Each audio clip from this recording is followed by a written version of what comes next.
ये पहली बार ऐसा बजट केंद्र सरकार की ओर से रखा गया है। बिहार का एक भाग सुखाड़ से परेशान होता है और एक भाग बाढ़ से परेशान होता है। मैं भारत सरकार से मांग करना चाहता हूं, सोन नहर के आधुनिकीकरण के प्रस्ताव पर निश्चित रूप से केंद्र की सरकार विचार करे। आजादी के पहले से बिहार के साथ अन्याय हुआ, बाद में इनको मौका मिला, इन लोगों ने अन्याय ही अन्याय किया। जहाँ भी चर्चा हो रही है बजट के बारे में, सदन के अंदर या सदन के बाहर, उस चर्चा के केंद्र में हमारा बिहार है। यह हम पहली बार देख रहे हैं। लगातार कोशिश के बाद भी कांग्रेस की सरकार ने इथेनॉल उत्पादन की अनुमति नहीं दी राज्य को, जिसके चलते चीनी मिल घाटे में चल रही थी। कि नेपाल से बात करके उन इलाकों में बाढ़ की समस्या का अस्थायी निदान निकल पाए, इसके लिए भारत की सरकार को पहल करनी चाहिए। पहले जो 12 रुपये 14 रुपये प्रति किलो मकई लोग किसी तरह से बेच पाते थे, आज दुगना से ज्यादा दाम लोगों को मिलने लगा है। महोदय,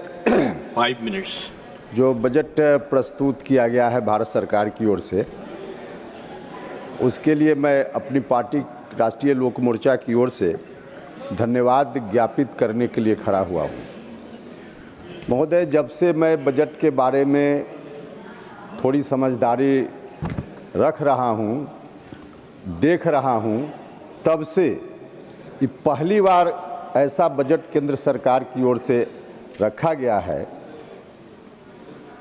जहाँ भी चर्चा हो रही है बजट के बारे में, सदन के अंदर या सदन के बाहर, उस चर्चा के केंद्र में हमारा बिहार है। यह हम पहली बार देख रहे हैं। इसलिए मैं बिहार वासियों की ओर से, अपनी ओर से आदरणीय प्रधानमंत्री जी का, माननीय वित्त मंत्री जी का हृदय से धन्यवाद करता हूं।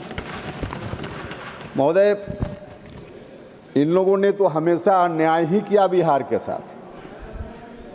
आज़ादी के पहले से बिहार के साथ अन्याय हुआ है, बाद में इनको मौका मिला, इन लोगों ने अन्याय ही अन्याय किया।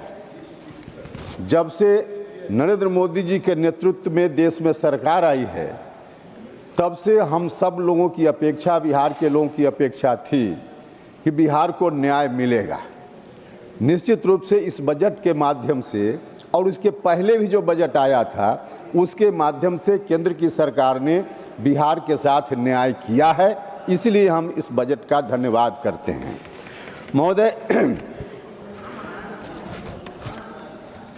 पहली बार किसानों की चिंता बिहार के संदर्भ में हम विशेष रूप से बोल रहे हैं, क्योंकि कृषि ही मुख्य आय का स्रोत है बिहार में। तो किसानों की चिंता बिहार के संदर्भ में केंद्र की सरकार ने, जो मौलिक सवाल किसान के हैं, उस पर ध्यान देकर सरकार ने चिंता की है। महोदय, अभी नहीं, थोड़ा पहले ही चीनी मिल जहां भी चल रही थी प्रायः बंद हो गई थी। इसके पीछे अभी बोल भी रहे थे कांग्रेस के एक माननीय सदस्य की चीनी मिल बंद है। महोदय, लगातार राज्य की सरकार आग्रह कर रही थी, जब कांग्रेस की सरकार थी तब से, भारत सरकार से, कि इथेनॉल उत्पादन की अनुमति हमको दीजिए। लगातार कोशिश के बाद भी कांग्रेस की सरकार ने इथेनॉल उत्पादन की अनुमति नहीं दी राज्य को, जिसके चलते चीनी मिल घाटे में चल रही थी। लेकिन हमारी सरकार, आदरणीय नरेंद्र मोदी जी के नेतृत्व की सरकार ने बिहार को इथेनॉल के उत्पादन की अनुमति दे दी, और इसका परिणाम है कि वहाँ जो कृषि उत्पाद पर आधारित उद्योग, उसकी स्थापना शुरू हो गई है। खगड़िया, बेगूसराय, पूर्णिया के इलाके में, जहाँ सबसे ज़्यादा मक्के का उत्पादन होता है, इथेनॉल प्लांट अभी शुरुआत है, लगा है। उसके चलते पहले जो 12 रुपये 14 रुपये प्रति किलो मकई लोग किसी तरह से बेच पाते थे, आज दुगना से ज़्यादा दाम लोगों को मिलने लगा है। तो इस तरह से किसानों के लिए इस सरकार ने सोचने का काम किया है। महोदय, बिहार कृषि प्रधान राज्य है और किसानों की अपनी समस्याएं है। बिहार का एक भाग सुखाड़ से परेशान होता है और एक भाग बाढ़ से परेशान होता है। जो बाढ़ से परेशानी है, मैं सुझाव सरकार को देना चाहता हूं कि नेपाल से बात करके उन इलाकों में बाढ़ की समस्या का अस्थायी निदान निकल पाए, इसके लिए भारत की सरकार को पहल करनी चाहिए। महोदय, जो सुखाड़ वाला इलाका है, शाहबाद का इलाका, मगध का इलाका, गंगा के उत्तर वाला जो इलाका है, उसमें अगर वर्षा ठीक से नहीं होती है तो सुखाड़ की स्थिति बनती है।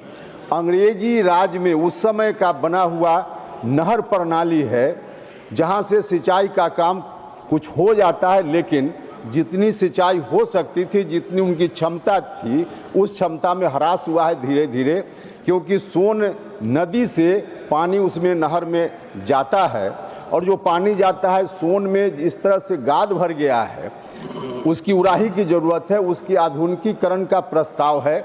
मैं भारत सरकार से मांग करना चाहता हूं, सोन नहर के आधुनिकीकरण के प्रस्ताव पर निश्चित रूप से केंद्र की सरकार विचार करे।